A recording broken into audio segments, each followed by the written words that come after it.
Saya biasa menyempatkan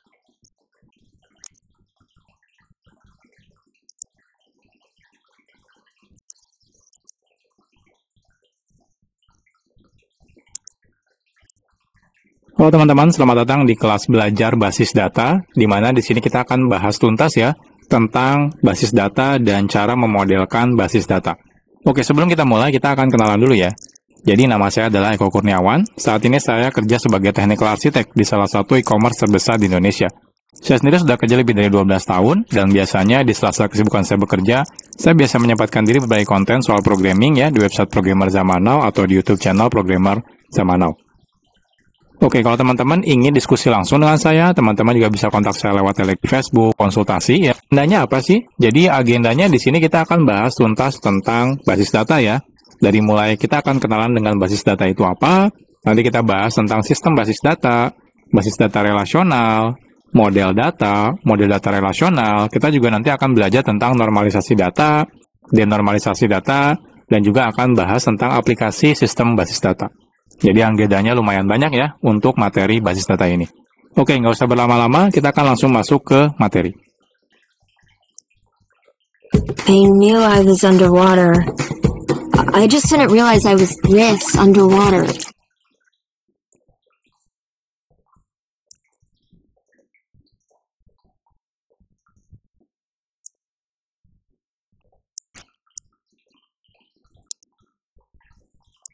Sekarang kita akan bahas tentang basis data ya.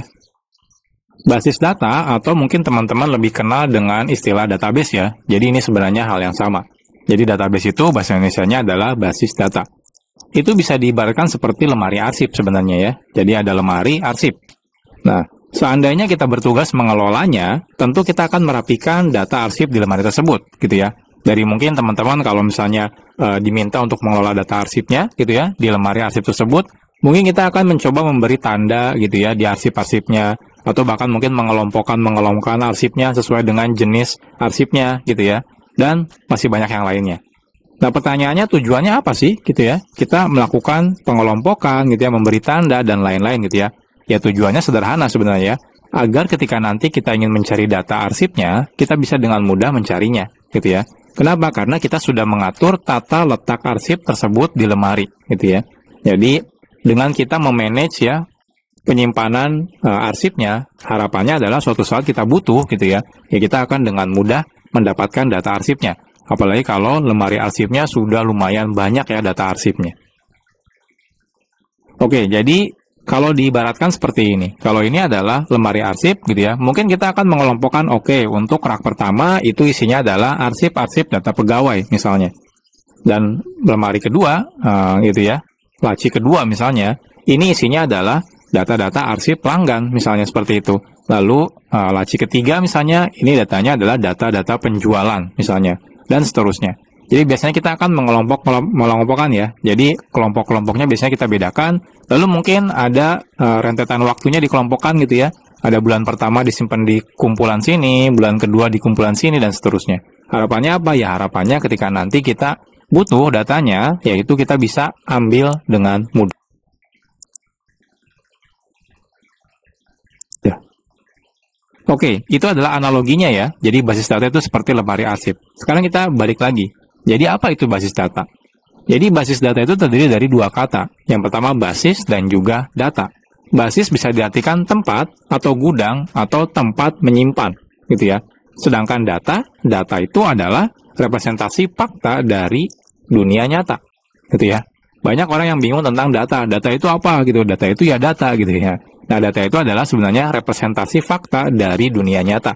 Ini mewakili suatu objek, seperti contohnya manusia. Contohnya kan kayak karyawan gitu ya, pelajar, mahasiswa, guru dan lain-lain.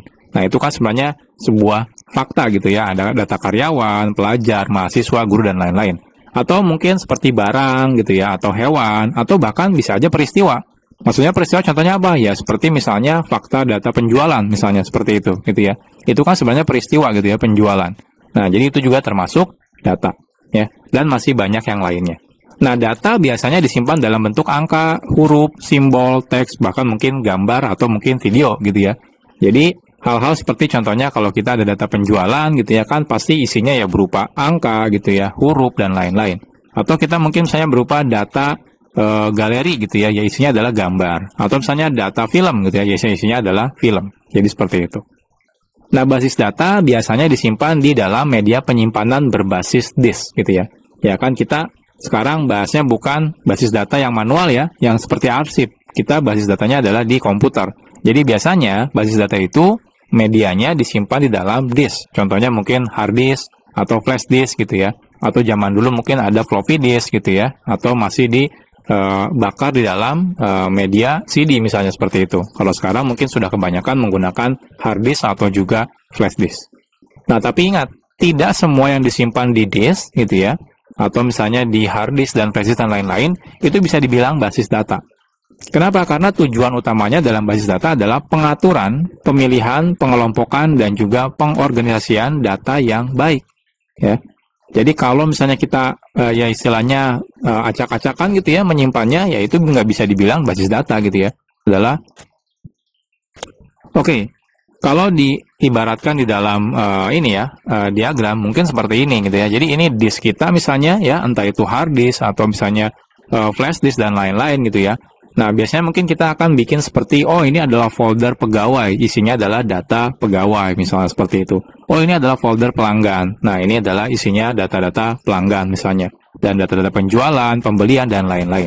Jadi biasanya kita organisasikan dengan baik ya, diletakkan dengan baik juga. 3 tanda anak Anda memiliki kemampuan pemrograman. Pertama, anak terus-menerus main. Oke, selanjutnya kita juga harus tahu tentang operasi basis data. Di dalam disk, basis data itu bisa dibuat atau juga dihapus atau juga diubah gitu ya. Jadi yang namanya basis data itu ya selain kita simpan, ya otomatis kan bisa diubah gitu ya. Bahkan mungkin dihapus dan lain-lain. Nah, biasanya kita akan buat basis data dalam bentuk file ya, berbeda tergantung jenis datanya. Contohnya ini adalah file-file pegawai, ini adalah file-file pelanggan, ini adalah file-file penjualan dan lain-lain. Dari dalam basis data, operasi basis data dikenal dengan operasi istilahnya adalah CRUD ya, CRUD. Ini adalah singkatan dari create, read, update, dan juga delete. Jadi kalau teman-teman mendengar istilah CRUD itu nggak usah bingung ya, ini adalah singkatan sebenarnya dari create, read, update, delete. Oke, create ini untuk membuat data baru. Jadi kalau teman-teman membuat data baru gitu ya di dalam basis data, itu kita bilang adalah create. Jadi istilahnya kalau yang apa nggak kita simpan seadanya aja gitu ya di dalam hard disk kita misalnya. Yang pertama adalah speed. Speed itu maksudnya adalah kecepatan dalam mengambil atau mencari data. Bayangkan kalau kita tidak menyimpan gitu ya data kita secara rapi ya dalam basis data, istilahnya itu kita simpan di mana aja gitu ya kita menyimpannya, maka akan sulit untuk mencarinya. Kita mungkin harus buka satu persatu foldernya dan lain-lain gitu ya, sehingga otomatis mencari data itu akan menjadi hal yang lebih sulit gitu ya. Harapannya adalah dengan kita membuat basis data, ya harapannya adalah cepat gitu ya, nanti akan dalam pengambilan atau pencarian datanya. Nah, selain itu, space ya, atau efisiensi dalam ruang penyimpanan. Kalau kita tata letakkan dengan baik gitu ya, file-file basis data kita, mungkin ketika ada data yang duplikat, misalnya ada data yang sama, misalnya teman-teman menyimpan foto, ternyata oh fotonya sudah ada gitu ya, sudah pernah ada. Ya mungkin kita cukup akan menyimpan satu aja. Bayangkan kalau tidak diorganisir dengan baik, kita tidak bisa tahu ya mana data yang duplikat atau tidak. Bisa aja ternyata data-datanya sebenarnya banyak yang sama gitu ya. Nah, dengan basis data ini kita bisa mengefisiensikan ruang penyimpanannya ya, biar lebih hemat karena kita bisa tidak menyimpan data duplikat. Nah, selain itu adalah akurasi. Datanya otomatis akurat karena kita organisir dengan baik gitu ya. Ketika ada penambahan data, pengupdatean data, kita tahu tata letaknya di mana. Jadi harapannya adalah datanya akan selalu akurat ya, data yang terbaru. Nah, selain itu adalah availability atau ketersediaan data. Jadi dengan kita mengorganisir, kita bisa tahu data mana yang misalnya oh belum lengkap atau sudah lengkap dan lain-lain gitu ya. Jadi harapannya adalah datanya akan tersedia dengan baik ya, termasuk yang completeness ya, kelengkapan datanya. Jadi kita dengan mudah bisa melihat kelengkapan datanya. Nah, biasanya di dalam basis data itu ada elemen yang namanya security atau keamanan data gitu ya. Jadi ini memastikan data yang kita simpan itu dalam keadaan aman gitu ya. Lalu ada shareability atau kemudahan berbagi data. Jadi dengan basis data kita bakal lebih mudah gitu ya kalau mau berbagi data dengan pihak lain. Karena kita sudah organisir data kita dengan baik. Jadi ini tujuan-tujuan kenapa kita butuh belajar tentang basis data. Sebenarnya di semua bagian ketika kita lihat di dunia nyata itu kebanyakan sudah implementasi basis data. Walaupun mungkin masih ada yang melakukan manual seperti yang di awal ya, seperti lemari arsip seperti itu. Contohnya misalnya, kalau teman-teman lihat di bank itu dalam mengelola data nasabah gitu ya, tabungan, transaksi dan lain-lain, itu semuanya sudah menggunakan basis data. Ya. Jarang sekarang yang mungkin sudah masih menggunakan manual ya, apalagi bank gitu ya. Bank mungkin sekarang udah hampir semuanya menggunakan basis data elektronik yang pastinya ya. Nah, lalu contohnya rumah sakit ya, dalam mengolah data pasien, histori rawat jalan gitu ya, atau rawat inap, dokter dan lain-lain. Bayangkan kalau tidak ada basis datanya, tiap kita datang ke rumah sakit kita harus daftar lagi gitu ya. Karena tidak ada basis datanya. Tapi biasanya kalau di rumah sakit sudah ada data pasiennya. Jadi kalau teman-teman datang ke rumah sakit, besoknya datang lagi, kita bisa lihat histori rawat kita gitu ya. Jadi semuanya sudah terdata dengan baik menggunakan basis data. Atau contohnya di sekolah gitu ya, dalam mengolah data guru, pelajar, mata pelajaran dan lain-lain, itu semuanya ada basis datanya. Jadi kita bisa lihat daftar pelajarannya, gurunya siapa aja, mata pelajarannya, kapan waktunya dan lain-lain, itu dengan mudah. Lalu contohnya yang sekarang lagi populer misalnya toko online itu juga dalam mengolah data seperti pelanggan, penjual, barang, pembelian, pengiriman gitu ya. Dan masih banyak hal yang lainnya itu sudah disimpan dalam basis data gitu ya. Jadi pengelolaan datanya itu lebih gampang. Buktinya kalau teman-teman buka toko online, teman-teman bisa lebih gampang gitu ya mencari data barang gitu ya. Mencari per kategori gitu ya dan semuanya itu sangat mudah. Itu karena memang sudah ditata dengan baik di dalam basis datanya. Jadi ini pengenalan tentang basis. 3 dampak besar yang bisa kamu berikan kalau kamu berkomitmen untuk membantu pendidikan anak Indonesia dalam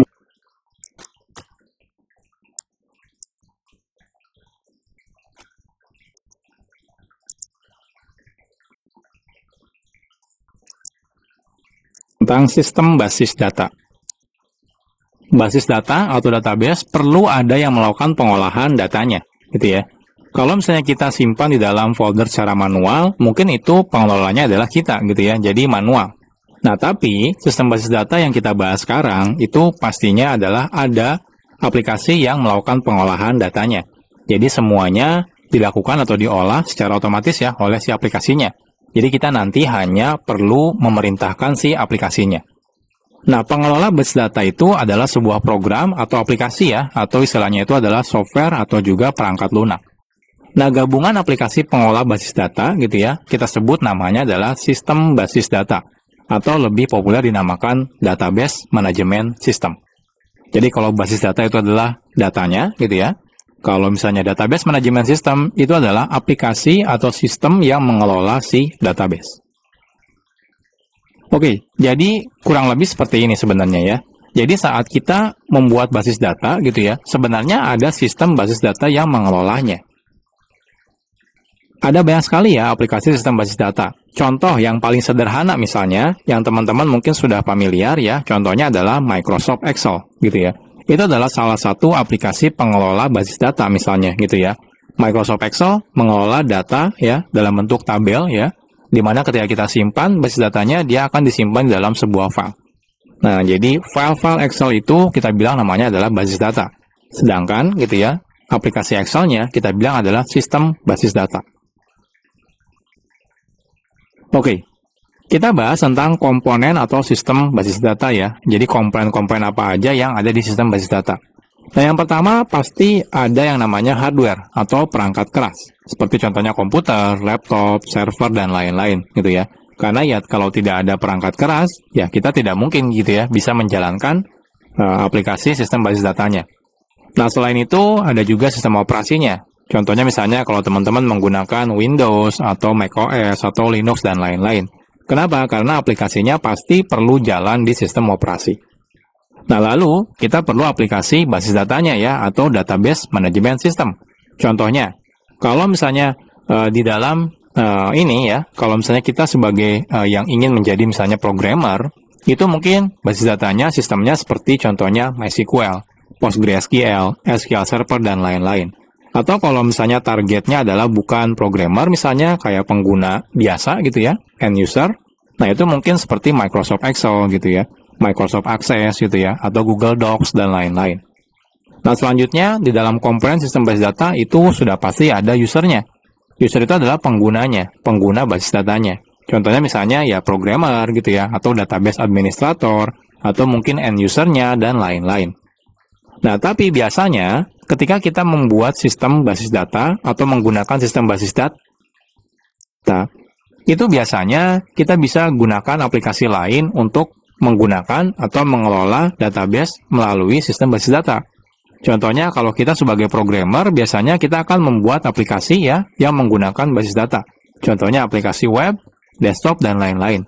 Nah, inilah yang membedakan dengan aplikasi basis data yang kebiasaan banyak digunakan oleh pengguna biasa ya, seperti Microsoft Excel dan lain-lain. Nah, perbedaannya adalah sistem basis data yang akan kita gunakan biasanya ya sebagai programmer itu sistem basis data yang bisa makanya SQL Server, Oracle, dan lain-lain. Nanti kita bahas di bagian akhir. Oke, jadi nanti itu sistem basis data yang akan kita gunakan gitu ya, dia akan digunakan mengelola database ya. Jadi basis datanya akan dikelola oleh sistem basis data. Nah, biasanya sistem basis data itu gitu ya, aplikasinya itu sebenarnya bukan dalam bentuk aplikasi user interface seperti Microsoft Excel biasanya ya, kalau yang programmer gunakan. Nah, biasanya sistem basis datanya itu berbasis biasanya perintah ya, atau aplikasinya itu berbasis server. Jadi nanti perlu diperintahkan untuk mengelola basis datanya. Nah, biasanya perintahnya itu datang dari contohnya end user ya, contohnya mungkin database administrator, atau programmer gitu ya, misalnya programmer, atau juga aplikasi yang lainnya, contohnya dari web gitu ya. Jadi dari web nanti datanya akan bisa diambil oleh si aplikasi web, atau programmer, atau end user yang lainnya. Nah, biasanya kan kalau misalnya aplikasi seperti Microsoft Excel, biasanya kita end user langsung menggunakan Microsoft Excel gitu ya. Nah, kalau misalnya sistem basis data seperti yang kebanyakan programmer gunakan, itu biasanya selain user bisa gunakan, tapi aplikasi lain juga bisa gunakan. Nah, di dalam sistem basis data, itu biasanya ada bahasa basis data gitu ya, atau bahasa yang digunakan untuk berinteraksi dengan sistem basis datanya. Nah, sistem basis data merupakan perantara antara basis data dan juga penggunanya, baik itu penggunanya itu adalah orang ataupun aplikasi lain, seperti contohnya web. Nah, biasanya untuk mengelola basis data, kita akan menggunakan bahasa basis data, sesuai dengan sistem basis data yang kita gunakan biasanya ya. Jadi tergantung nanti sistem basis data yang kita gunakan. Nah, secara garis besar, dalam bahasa basis data tersebut, biasanya ada dua jenis perintah. Perintah yang pertama adalah DDL, atau singkatan dari Data Definition Language.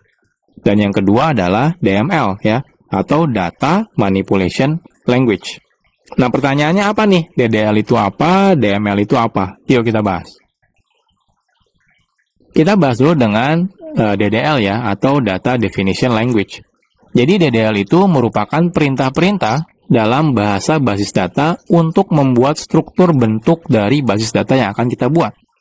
Misalnya contohnya, kita mau membuat perintah untuk membuat contohnya atau mengubah atau bahkan menghapus basis data atau data arsipnya atau database-nya. Gitu ya. Nah, mirip kalau teman-teman misalnya kalau di sistem operasi Windows, anggap saja seperti membuat foldernya. Nah, kalau di dalam sistem basis data, kita perlu perintahkan gitu ya, sistem basis datanya untuk membuat contohnya database-nya atau basis datanya.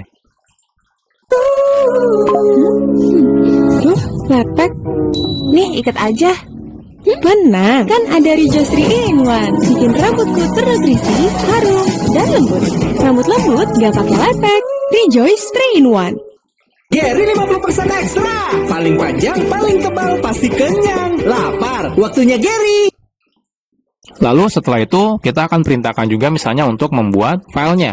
Atau dalam basis data, itu namanya misalnya tabelnya, gitu ya. Nanti tabelnya ada berapa kolom, tipe data tiap kolomnya apa aja, apakah ini number, apakah ini teks misalnya, dan lain-lain. Nah, perintah untuk membuat, mengubah, menghapus tabel, dan juga ini ya, itu digunakan juga dalam DDL ya. Jadi ini tempat untuk nanti menyimpan datanya. Nah, jadi kita sebelum nanti menyimpan data, kita harus membuat dulu tabelnya gitu ya. Jadi seakan-akan kita siapkan dulu tempatnya, baru kita nanti simpan datanya. Nah, selain itu, dalam DDL, kita juga perlu menentukan kamus data dari tiap tabel yang kita buat. Seperti nama-nama kolomnya nanti apa aja di tabelnya, dan tipe data di kolomnya itu nanti apa aja. Jadi ketika teman-teman misalnya bikin, oke saya mau bikin tabel pegawai. Nah, kita harus tentukan nanti kolomnya apa aja. Contohnya ada kode pegawai, tipenya misalnya angka, lalu ada nama pegawai, misalnya tipenya adalah teks gitu ya. Lalu tanggal lahir pegawai, tipenya adalah tanggal misalnya seperti itu. Nah, jadi itu semuanya harus kita buat gitu ya, dan tentukan. Itu namanya adalah kamus datanya. Nah, selanjutnya ada data manipulation language. Jadi biasanya DDL itu akan kita gunakan perintah-perintahnya di awal ketika kita membangun struktur basis datanya. Nah, setelah struktur basis datanya selesai dibuat, biasanya kita akan menggunakan DML atau Data Manipulation Language. Nah, DML itu merupakan perintah-perintah dalam bahasa basis data untuk memanipulasi data setelah kita buat struktur basis datanya menggunakan DDL. Misalnya, ketika teman-teman mau menambah, atau mengubah, atau menghapus, atau bahkan mencari data di dalam tabel, nah itu kita menggunakan bahasanya adalah Data Manipulation Language. Jadi, tahapannya itu harusnya kita akan buat struktur dulu menggunakan DDL, setelah itu baru kita olah datanya menggunakan DML. Oke, jadi nanti ketika kita menjalankan aplikasi sistem basis data, ya, di mana dia yang bertugas untuk mengelola basis data filenya, dan yang kita gunakan, ya, entah itu kita sebagai programmer, atau misalnya database administrator, atau mungkin kita membuat aplikasi dalam bentuk web misalnya, yang kita gunakan adalah kita hanya mengirim perintah-perintah dalam bentuk bahasa basis data. Perintahnya ya DML atau juga DDL gitu ya. Jadi semuanya perintahnya kita kirimkan ke sistem basis data. Nanti yang mengatur semua ini basis datanya dalam bentuk filenya itu dilakukan oleh si sistem basis data. Jadi ini sistem basis data. Oke teman-teman, jadi di kelas ini kita tidak akan bahas detail tentang sistem basis data ya, karena itu prakteknya harus sesuai dengan aplikasi nanti yang kita pilih ya dalam sistem basis datanya. Nah, saya akan rekomendasikan beberapa nanti di bagian akhir gitu ya. Jadi teman-teman silakan nanti lihat di bagian akhir rekomendasi beberapa sistem basis data yang teman-teman bisa pelajari. Jadi di materi ini kita hanya akan bahas tentang basis data dan juga bagaimana cara membuat basis data yang baik ya. Nah, kita bahas dulu tentang model data. Oke, model data merupakan kumpulan konseptual untuk menggambarkan data, hubungan data, dan juga batasan atau aturan datanya. Jadi saat nanti teman-teman membuat basis data, kita harus memodelkan datanya dulu. Harapannya apa? Harapannya adalah agar basis data kita bagus ya, dan juga baik. Nah, model data dibuat dengan tujuan agar kita bisa tahu makna dari data dan juga relasi antar datanya. Nah, karena ketika kita membuat basis data, itu biasanya kadang-kadang sering sekali ya terjadi yang namanya relasi data. Contohnya misalnya teman-teman bikin basis data penjualan. Nanti kan ada pelanggan, misalnya datanya ada penjualan gitu ya, ada barang. Itu kan biasanya berelasi gitu ya. Misalnya penjualan itu kan pasti dibeli oleh misalnya pelanggan. Dan biasanya dalam penjualan ada jenis barang-barang gitu ya yang dibeli oleh pelanggan. Jadi ada relasi antara pelanggan dan juga penjualan dan juga barang yang dibelinya. Nah, terdapat banyak cara untuk memodelkan data. Dan yang paling populer itu menggunakan yang namanya ERD atau singkatan dari Entity Relationship Diagram. Nah, di kelas ini kita akan bahas ya cara memodelkan datanya menggunakan ERD atau Entity Relationship Diagram. Oke, seperti yang dibahas di awal tentang data, jadi data itu adalah fakta dunia nyata atau real world ya. Jadi ini fakta, kalau data itu sebenarnya dia adalah fakta. Nah, fakta dunia nyata di sini bukan berarti data harus dalam bentuk sesuatu yang berwujud gitu ya. Bisa juga sesuatu yang tidak berwujud gitu ya. Contohnya mungkin seperti penjualan. Penjualan itu kan sebenarnya seperti kegiatan gitu ya. Jadi hal yang tidak berwujud. Kalau pelanggan kita sudah tahu, iya biasanya dia berwujud gitu ya dalam bentuk manusia. Tapi penjualan itu tidak berwujud, seperti itu. Jadi, fakta itu gitu ya, bukan harus sesuatu yang berwujud. Bisa aja sesuatu yang tidak berwujud. Nah, selain itu, fakta dunia nyata dalam basis data juga biasanya cakupannya lebih sempit, gitu ya, mengikuti ruang lingkup yang sedang ditinjau. Jadi maksudnya ketika kita nanti membuat aplikasi, misalnya, contohnya, aplikasinya itu nanti untuk ruang lingkupnya adalah bank, gitu ya. Nah, biasanya, kalau misalnya manusia, gitu ya, kita modelkan datanya mungkin kalau dalam ruang lingkup bank itu sebagai nasabah. Nah, tapi berbeda kalau nanti kita bikin aplikasi rumah sakit. Manusia mungkin kita modelkan bukan lagi dalam bentuk nasabah, melainkan adalah pasien. Walaupun secara bentuk sebenarnya sama gitu ya, dia adalah manusia, tapi secara data mungkin nanti yang disimpan berbeda. Nasabah mungkin kita akan menyimpan seperti namanya gitu ya, nomor KTP, saldonya berapa gitu ya. Nah, kalau pasien kita nggak butuh misalnya saldo dan lain-lain gitu ya. Nah, kita cuma butuh misalnya namanya misalnya gitu ya, nomor KTP, alamatnya gitu ya, riwayat misalnya sakitnya apa aja dan lain-lain. Kalau dalam ruang lingkup bank kita kan nggak perlu gitu ya, dia pernah sakit apa aja kita nggak butuh gitu ya. Nah, artinya basis data biasanya cakupannya lebih sempit gitu ya, tidak semuanya kita simpan tapi lebih sempit sesuai dengan ruang lingkup yang akan kita buat. Jadi kalau kita buat dalam bentuk misalnya aplikasi bank, ya ruang lingkupnya cuma bank aja. Kalau rumah sakit, ya ruang lingkupnya adalah rumah sakit saja.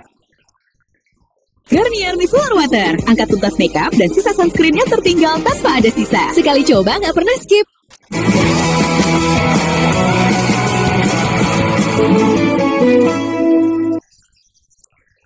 Oke, kita bahas tentang Entity Relationship Model. Model data dalam basis data kebanyakan dibuat dalam bentuk Entity Relationship Model, gitu ya. Jadi, model entitas yang berelasi. Nah, dalam model ER atau Entity Relationship, data dunia nyata direpresentasikan dalam komponen-komponen. Ya. Terdapat beberapa komponen dalam model ER. Yang pertama adalah entity, yang kedua adalah atribut, dan yang ketiga adalah relationship. Jadi ini adalah entitas, atribut, dan juga relasi. Kita akan coba bahas. Yang pertama adalah entity. Apa itu entity? Entity merupakan individu yang mewakili data atau fakta yang nyata. Ya, dan bisa dibedakan dari sesuatu yang lainnya. Saat menentukan sebuah entity, kita perlu lihat ruang lingkup yang sedang kita kerjakan. Contohnya ya, contohnya misalnya, orang gitu ya, kalau kita lihat data dalam bentuk orang, mungkin kita bisa anggap sebagai satu entity. Gitu ya. Tapi kalau kita lihat dalam ruang lingkup yang berbeda, contohnya misalnya rumah sakit, kita tidak bisa buat mungkin dalam satu entity orang tersebut. Kenapa? Karena orang itu mungkin ada banyak jenisnya. Contohnya misalnya, kalau di dalam ruang lingkup rumah sakit, orang itu mungkin ada pasien, ada dokter mungkin ya, atau mungkin ada pegawai gitu ya. Nah, jadi kita tidak bisa bilang, oh kalau ini orang berarti data orang gitu ya, nanti kita simpan dalam data orang. Nggak bisa, kita harus benar-benar lihat dalam ruang lingkup yang sedang kita buat.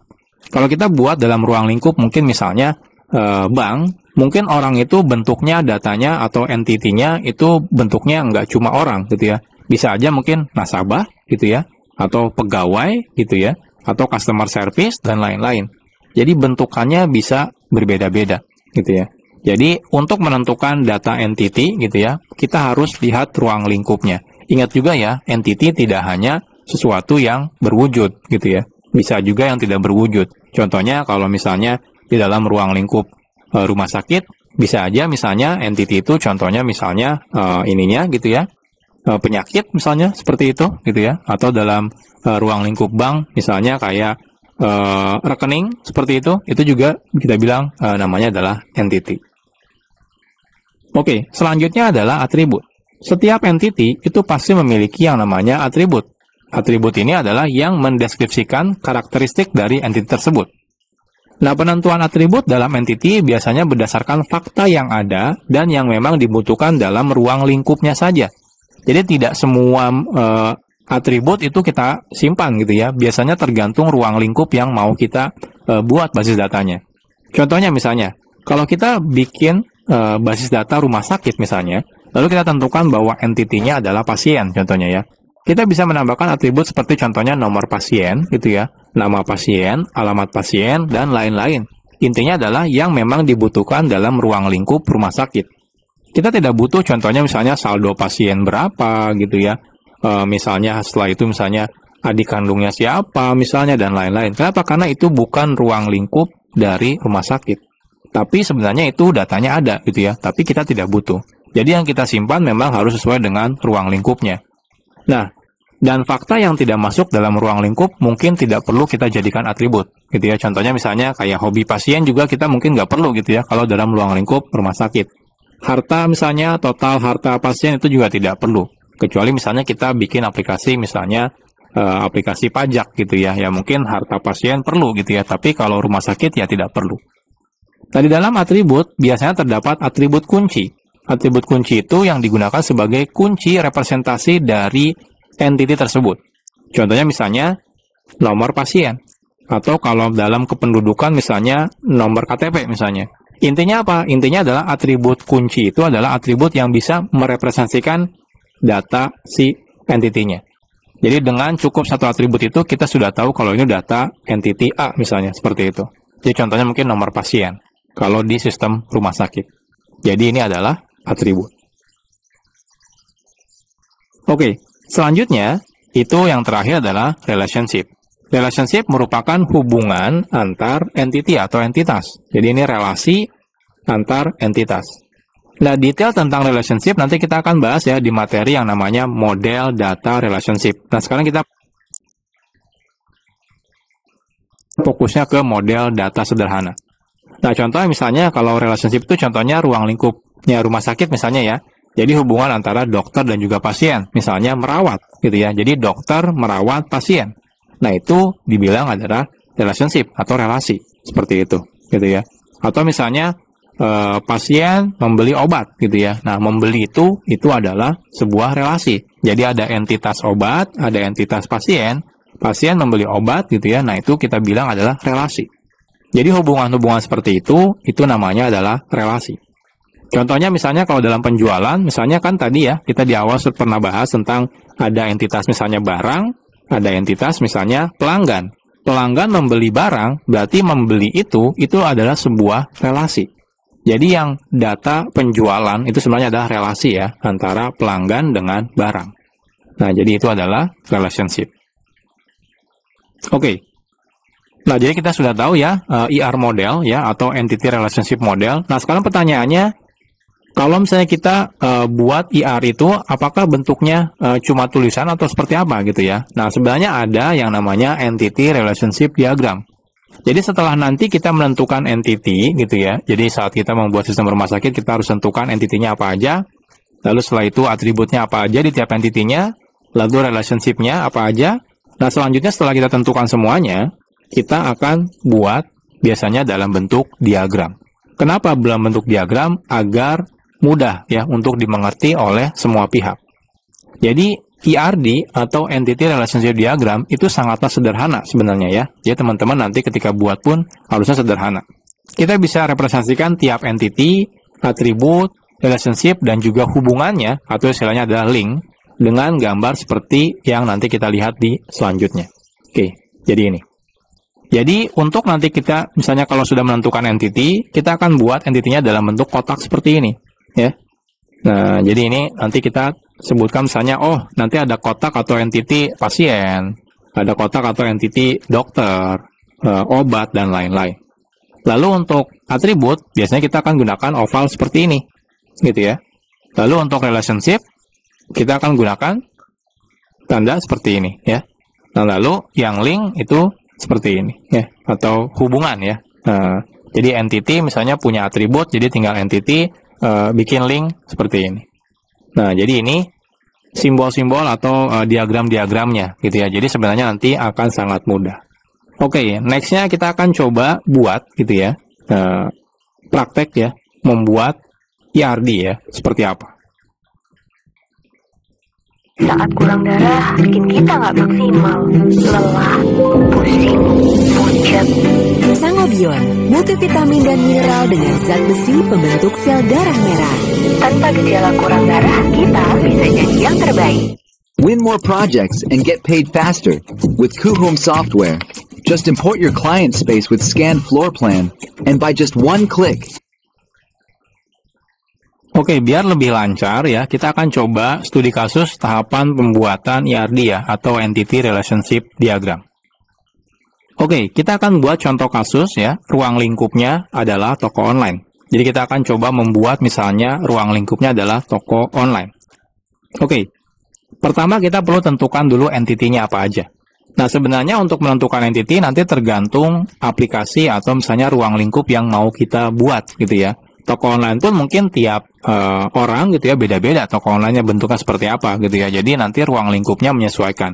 Nah, kita akan buat yang sederhana dulu ya. Jadi hal pertama yang perlu kita tentukan dalam membuat ERD itu adalah menentukan entity yang akan terlibat ya. Contohnya di dalam kasus toko online tersebut. Nah, ini misal saja gitu ya. Kenyataannya mungkin harusnya lebih kompleks ya. Nah, misal di dalam toko online kita akan menentukan 3 entity yang terlibat misalnya. Yang pertama adalah pembeli, yang kedua adalah penjual, dan yang ketiga adalah barang. Nah, perlu diingat ya, di dalam toko online yang nyata, sebenarnya masih banyak entity yang terlibat.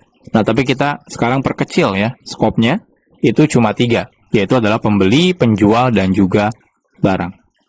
Nah, berarti setelah kita tentukan di sini ya, ada pembeli, penjual, barang. Nah, selanjutnya kita akan buat diagramnya. Nah, untuk diagramnya kurang lebih akan seperti ini. Jadi sederhana ya, jadi kita sudah buat 3 entity. Yang pertama adalah pembeli, yang kedua adalah penjual, dan yang ketiga adalah barang. Jadi kita sudah menentukan entity-nya. Nah, setelah kita sudah menentukan entity-nya, kita lanjut dengan menentukan atribut key, ya. Jadi bukan cuma atribut, tapi ini atribut key, atribut kuncinya, yang bisa merepresentasikan data si entity-nya. Oke, jadi setiap entity nanti wajib memiliki yang namanya atribut key. Maka selanjutnya kita perlu menentukan atribut key-nya dari tiap entity.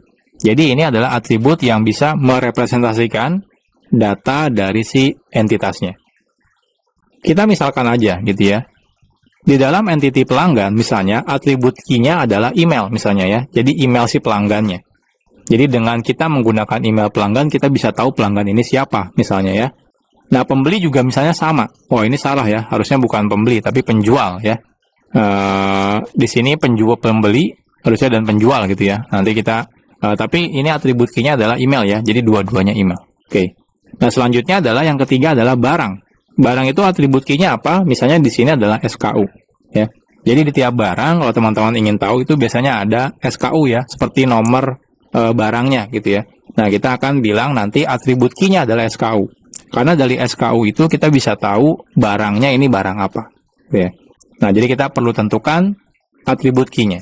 Nah, setelah kita tentukan atribut key-nya, nah selanjutnya kita baru tambahkan atributnya ke dalam si diagramnya. Nah, kurang lebih nanti hasilnya akan seperti ini. Jadi untuk pembeli, kita tentukan atribut key-nya adalah email. Jadi dia akan punya email seperti ini ya. Biasanya atribut key itu ada garis bawahnya ya. Seperti ini. Lalu untuk penjual juga dia email.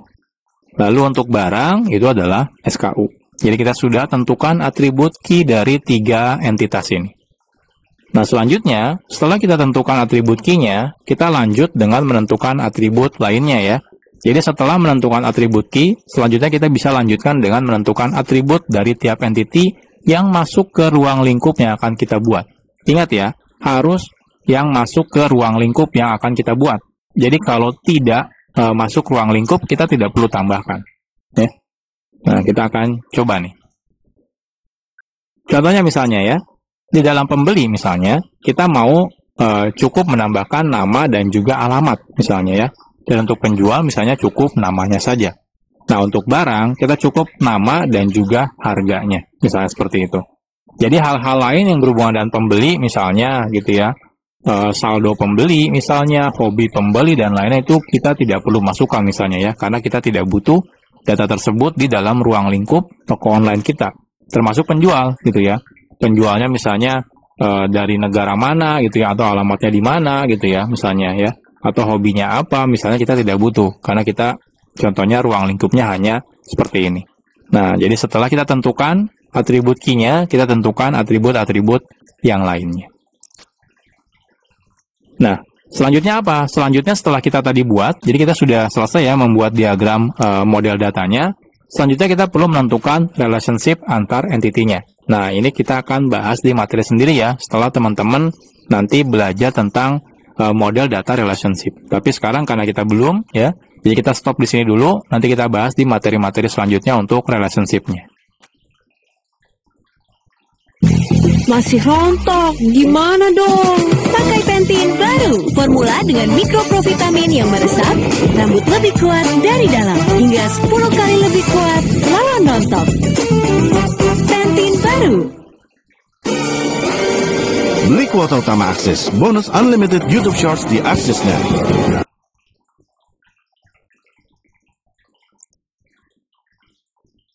Sekarang kita akan coba bahas implementasi dari model datanya.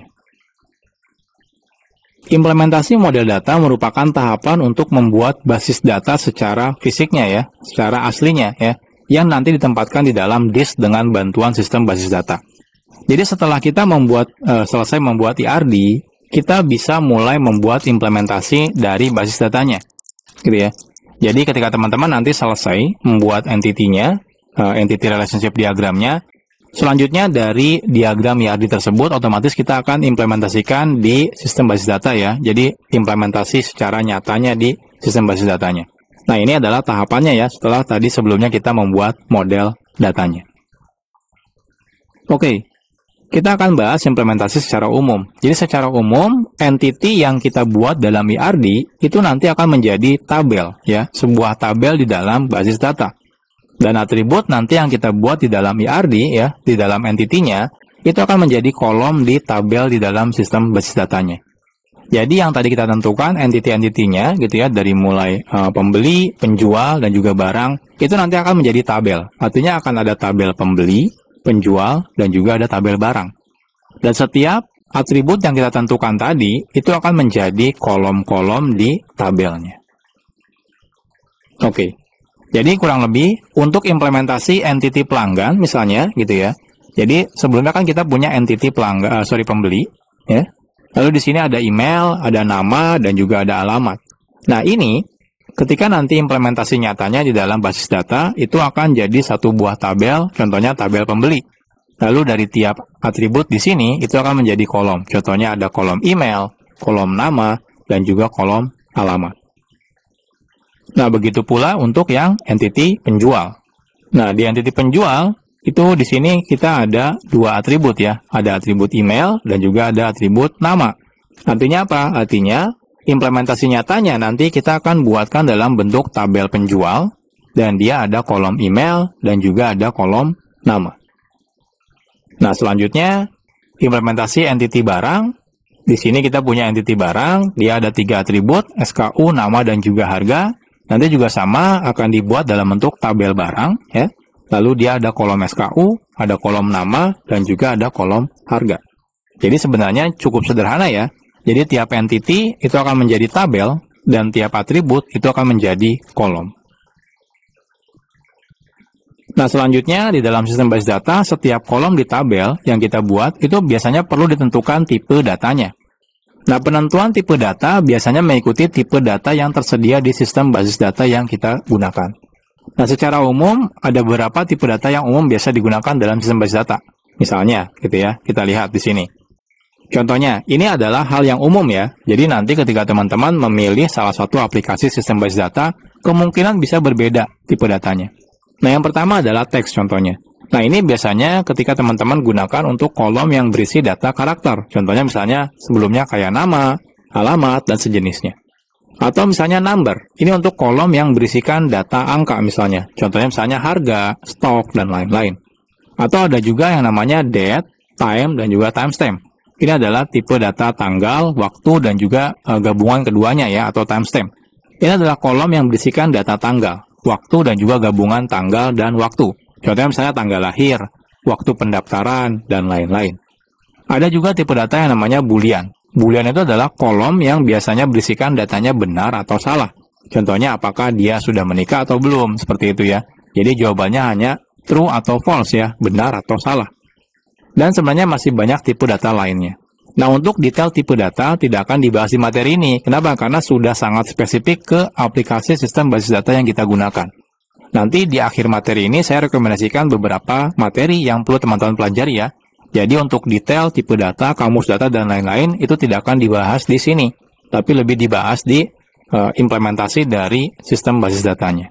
Nah, jadi di sini teman-teman sekarang sudah mengerti ya untuk memodelkan atau implementasi dari model datanya. Jadi cukup sederhana seperti ini ya. Jadi dari entity akan menjadi tabel, dari atribut dia akan menjadi kolom-kolom. Untuk tipe datanya di sini kita tidak tentukan ya. Kenapa? Karena nanti implementasinya mungkin akan berbeda-beda dari tiap sistem basis data yang kita gunakan. Tapi secara umum itu tipe datanya adalah seperti ini yang tadi sudah kita bahas. Baru Garnier Super UV Invisible Air Mist Sunscreen dengan SPF 50+, lindungi kulit dari bahaya sinar matahari. Pingin belajar digital marketing tapi malah berujung pusing? Eits, jangan khawatir karena dunia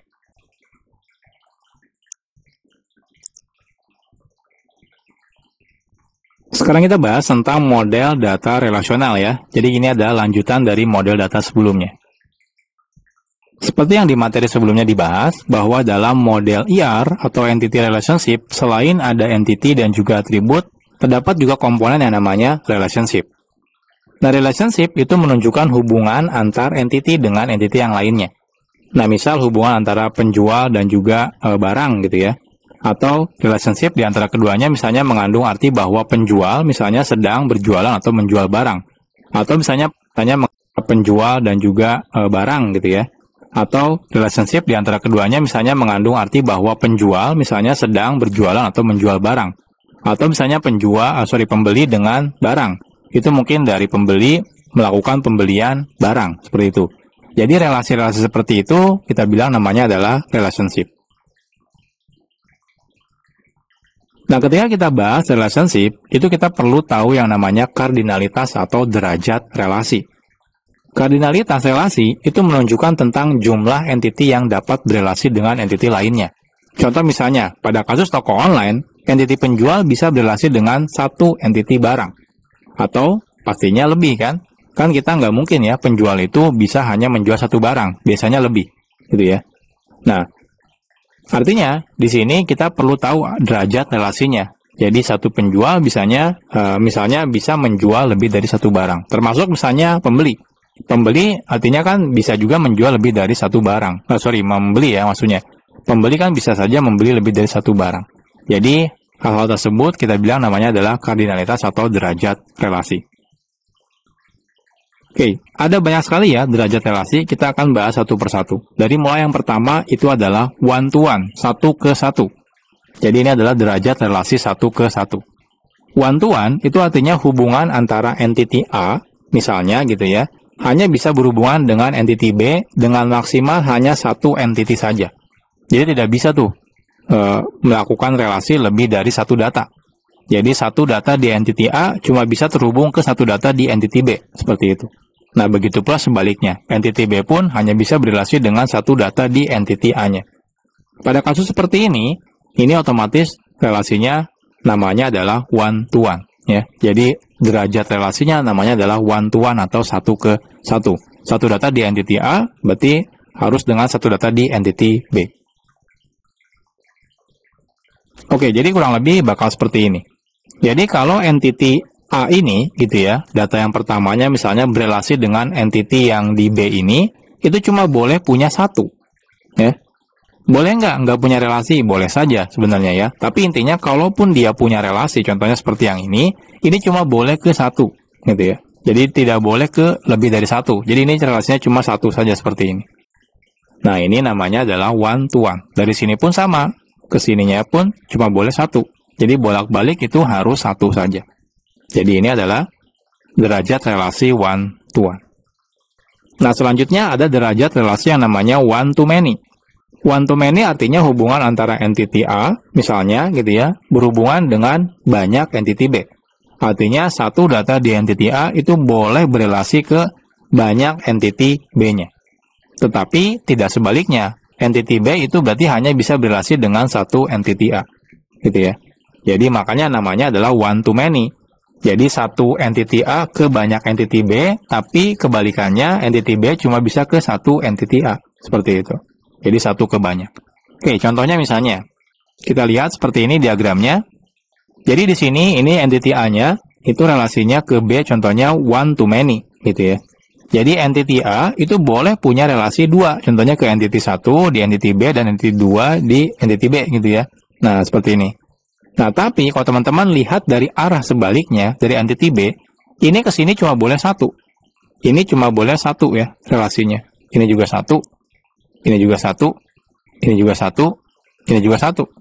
Nah, tapi kalau kita lihat dari arah si A, itu 2. Contohnya entity 4, ya, itu dia punya 2 relasi. Nah, entity 1 juga dia punya 2 relasi. Artinya ini adalah one to many, gitu ya. Jadi dari A ke B itu adalah one to many, 1 ke banyak. Oke, selanjutnya ada juga relasi yang namanya many to one. Ini sebenarnya kebalikan dari one to many, gitu ya. Jadi many to one artinya hubungan antara entity A misalnya hanya bisa berhubungan dengan satu entity B. Tetapi tidak sebaliknya, entity B bisa berelasi ke banyak entity A. Kalau teman-teman perhatikan, ini sebenarnya kebalikan dari entity one to many, ya. Jadi kebalikan dari entity one to many, kalau sudut pandangnya dibalik, gitu ya. Nah, itu sebenarnya adalah many to one. Jadi diagramnya kurang lebih seperti ini. Jadi dari A ke B itu many to one. Kenapa? Karena dari A, gitu ya, ada banyak entity A, gitu ya, tapi cuma bisa connect ke satu atau berelasi ke satu data di entity B. Contohnya ini. Makanya ini keluarnya cuma 1, ini juga cuma 1, ini cuma 1, gitu ya. Ini cuma 1, ini juga cuma 1. Tapi kalau dari arah kebalikannya, ini adalah one to many. Karena ini bisa 1 atau bisa 2, gitu ya. Ini juga bisa 2. Jadi, kalau kita lihat lagi dari yang awal, ini yang one to many, dari A ke B itu adalah one to many. Tapi kalau kita perhatikan dari B ke A, itu sebenarnya adalah many to one. Makanya biasanya ini saling berhubungan ya antara one to many dan juga many to one. Jadi setiap ada relasi one to many, pasti kebalikannya adalah many to one. Oke, yang terakhir adalah derajat relasi many to many ya, atau banyak ke banyak. Many to many artinya hubungan antara entity A misalnya bisa berhubungan dengan banyak entity B. Ya, begitu juga sebaliknya, entity B bisa berelasi ke banyak entity A. Jadi ini bolak-balik pun tetap many to many gitu ya.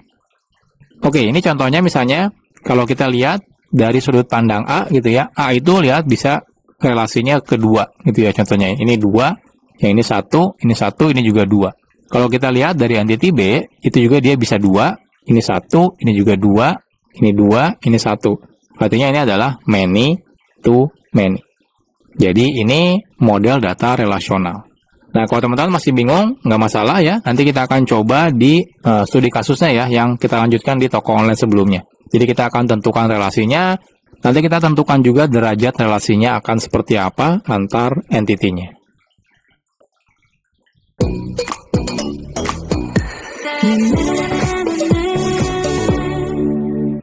Gue Angga Yunanda. Lo suka snack? Coba lihat punya lo. Bandingin sama Guribi. Guribi.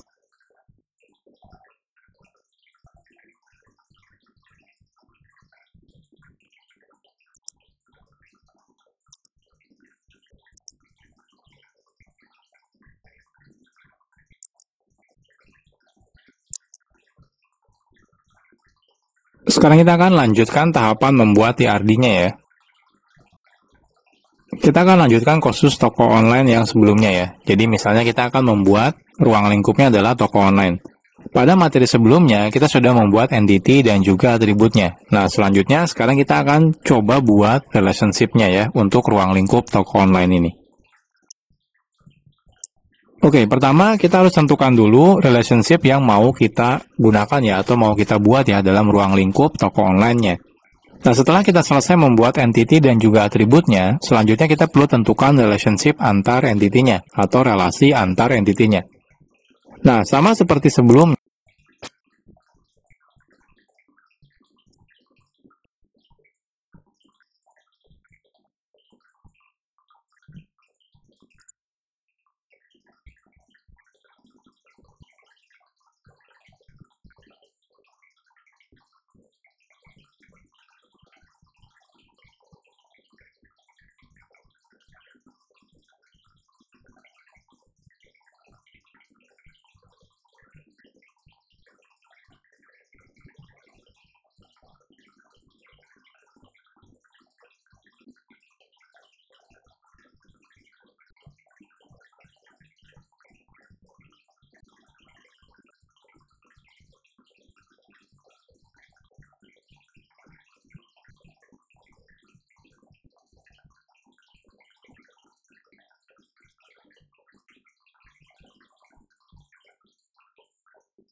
prinsipnya menentukan relationship juga kita harus sesuai dengan ruang lingkup kita gitu ya. Jadi tidak harus menambahkan semua relasinya ya, yang fokus pada ruang lingkup yang akan kita buat saja. Nah misalnya, pada kasus ruang lingkup toko online yang kita buat, misalnya ya, kita akan buat relationship dari pembeli ke barang ya, dengan relasi namanya adalah membeli. Lalu juga relationship dari penjual ke barang dengan relasi namanya adalah menjual. Jadi kita buat dua relasi, membeli dan juga menjual. Oke. Jadi kurang lebih nanti relasinya akan seperti ini. Jadi dari pembeli gitu ya, nanti dia berelasi ke barang. Nama relasinya adalah membeli di sini ya. Nah, sedangkan penjual dan dia punya relasi juga ke barang, nama relasinya adalah menjual. Nah, jadi sederhana ya. Jadi dari sini kita sudah lihat ya, antara entity atau entitas pembeli, barang, dan juga penjual itu memang saling berhubungan. Dari pembeli itu membeli barang, dan dari penjual itu adalah menjual barang. Oke, selanjutnya setelah kita tentukan relasinya antara entitinya, kita akan tentukan atribut yang namanya foreign key ya. Apa itu foreign key? Nah, kita akan bahas di sini. Saat kita membuat entity, kita akan menentukan atribut key ya, atau dibilang itu sebenarnya namanya adalah primary key. Jadi, ketika kita lihat di sini, kita kan sebelumnya menentukan bahwa email itu adalah atribut key dari pembeli. SKU juga sama gitu ya, atribut key dari barang, termasuk yang email di sini, ini atribut key untuk penjual. Nah, atribut key ini kita bilang namanya adalah primary key sebenarnya ya. Jadi atribut key atau primary key itu sebenarnya sama saja. Oke, di dalam relationship kita juga bisa menambahkan atribut dan biasanya kita juga perlu menentukan atribut foreign key. Foreign key itu apa? Foreign key adalah atribut key di entity yang menjadi atau digunakan sebagai data lookup gitu ya. Jadi sebenarnya saat kita membuat relasi, nah, kita tidak perlu menyimpan seluruh data di dalam relasinya. Kita cukup tentukan saja apa itu foreign key dari relasi atau entitas yang berelasi tersebut. Nah, biasanya kalau ada relasi kan, biasanya kita akan berelasi ke dua entity gitu ya. Nah, biasanya kita akan tentukan dua foreign key. Satu primary key dari entity pertama, satu lagi primary key dari entity keduanya. Jadi ini nanti digunakan untuk melakukan lookup ya, atau melihat data ke entity yang berelasinya. Nah, pada kasus misalnya membeli, relasi membeli misalnya, kita perlu tahu siapa yang membelinya. Caranya adalah dengan menambahkan email pembeli ya. Karena memang kan representasi dari atribut key-nya adalah email. Jadi kita tentukan ini sebagai foreign key-nya. Yang pertama adalah email pembeli. Lalu selanjutnya adalah barang apa yang dibeli ya. Jadi kita akan tambahkan juga foreign key-nya, yaitu adalah atribut key dari entity barang, yaitu adalah SKU barang. Nah, selanjutnya pada kasus relasi menjual, kita perlu tahu juga siapa yang menjual barangnya ya. Nah, jadi kita akan tentukan di sana foreign key-nya itu adalah email penjualnya. Nah, sedangkan kita juga perlu tahu barang apa yang dijual. Jadi kita akan tentukan SKU barang sebagai foreign key ya untuk di relasinya. Oke, jadi kurang lebih nanti akan seperti ini. Jadi antara pembeli dan juga barang itu kan dia punya relasi ya. Relasinya adalah membeli. Nah, di sini kita tentukan atributnya ya, atau sebagai foreign key-nya adalah email dan juga SKU. Di mana email ini adalah email pembelinya, sedangkan SKU adalah barang yang dibelinya. Nah, termasuk di dalam sini ya, relationship untuk menjual. Jadi di sini kita tambahkan email dan juga SKU. Email adalah siapa penjualnya ya, dan SKU adalah barang apa yang dijualnya. Nah, jadi setelah kita tentukan relasi, kita tentukan juga atribut foreign key di relasinya. Oke, selanjutnya setelah kita tentukan, nah kita perlu tentukan juga derajat relasinya atau kardinalitasnya. Jadi selanjutnya kita perlu tentukan derajat relasi atau kardinalitas untuk relationship yang sudah kita buat. Nah, misalnya pada kasus membeli, kita bisa tentukan relasi misalnya many to many. Penentuan apakah relasinya many to many atau one to many itu tergantung dari ruang lingkup yang akan kita gunakan ya. Nah, pada kasus ini misalnya, saya akan tentukan ini sebagai relasi many to many. Kenapa? Karena satu pembeli itu bisa membeli banyak barang. Dan juga satu barang itu bisa dibeli oleh banyak pembeli. Nah, pada kasus seperti ini, saya ingin berarti relasinya adalah many to many. Karena satu pembeli bisa membeli banyak barang, satu barang pun bisa dibeli berkali-kali oleh banyak orang, ya, atau banyak pelanggan. Jadi kasus ini adalah berarti banyak ke banyak. Kalau teman-teman tentukan satu ke banyak misalnya, berarti satu pembeli bisa beli banyak barang, tapi satu barang cuma bisa dibeli oleh satu pembeli saja. Misalnya seperti itu gitu ya. Misalnya memang stok barangnya cuma ada satu semuanya. Nah gitu ya. Kalau kasus seperti itu mungkin jadinya satu ke banyak. Tapi kasus saya tidak seperti itu. Saya maunya ini adalah many to many. Nah pada kasus menjual, kita bisa tentukan relasinya misalnya one to many. Atau juga kebalikannya adalah many to one. Nah, kenapa misalnya? Karena misalnya satu barang itu hanya bisa dijual oleh satu penjual. Jadi kalau misalnya saya menjual barang A, berarti itu barang punya saya, misalnya. Seperti itu ya, kalau saya penjualnya. Nah, tapi satu penjual itu bisa menjual lebih dari satu barang. Seperti itu, gitu ya. Nah, gimana kalau ada dua penjual menjual barang yang sama? Nah, nanti kode SKU-nya akan berbeda. Misalnya seperti itu. Jadi misalnya ada penjual toko A misalnya, dia menjual produk misalnya Apple MacBook Pro gitu ya. Nah, nanti SKU-nya adalah satu misalnya. Nah, tiba-tiba ada penjual toko B, dia juga menjual barang yang sama, Apple MacBook Pro juga. Nah, kita akan nanti tentukan SKU-nya berbeda. Nah, oleh karena itu artinya satu barang cuma boleh dijual oleh satu orang gitu ya. Nah, pada kasus seperti itu, berarti relasi antara barang dan juga penjual itu adalah one to many atau many to one. Oke, setelah kita tentukan derajat relasinya, berarti hasilnya kurang lebih akan seperti ini. Ya.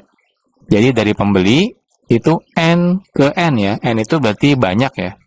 Nah, jadi N ke N artinya pembeli bisa membeli banyak barang dan banyak barang juga bisa dibeli oleh banyak pembeli. Nah, setelah itu. Nah, selanjutnya untuk barang ke penjual itu adalah N ke 1. Artinya banyak barang itu dijual oleh satu penjual ya, dan satu penjual bisa menjual banyak barang ya, tapi barang itu cuma boleh dijual oleh satu penjual. Nah, jadi seperti ini relasinya ya, atau derajat relasinya atau kardinalitasnya. Jadi setelah kita tentukan relasinya, foreign key-nya, dan juga derajat relasinya. Oke, yang terakhir adalah melengkapi atribut tambahan. Ini kalau memang dibutuhkan ya. Jadi kalau tidak dibutuhkan, selesai sampai yang tadi. Tapi kalau masih perlu ada atribut tambahan, maka kita akan lanjut dengan menambah atribut tambahannya. Jadi bukan hanya pada entity yang bisa memiliki atribut, gitu ya. Relationship pun itu bisa memiliki atribut kalau memang perlu. Nah, sebelumnya kita sudah menambah atribut yang bersifat foreign key ya. Jadi ini adalah atribut untuk melakukan lookup ke atribut key yang ada di relasinya. Nah, sekarang kita bisa tambahkan atribut yang sifatnya deskriptif ya. Ya, jadi atribut tambahan kalau kita mau. Contohnya misalnya, pada atribut relasi membeli, kita mungkin bisa tambahkan atribut yang namanya jumlah atau istilahnya quantity, jumlah barang yang dibelinya. Misalnya seperti itu. Jadi ketika saya beli contohnya buah gitu ya, buah apel gitu ya. Nah, saya kan bisa beli lebih dari satu misalnya seperti itu. Jadi artinya kita perlu tentukan jumlahnya kira-kira gitu ya. Garnier Micellar Water, angkat tuntas makeup dan sisa sunscreennya tertinggal tanpa ada sisa. Sekali coba nggak pernah skip.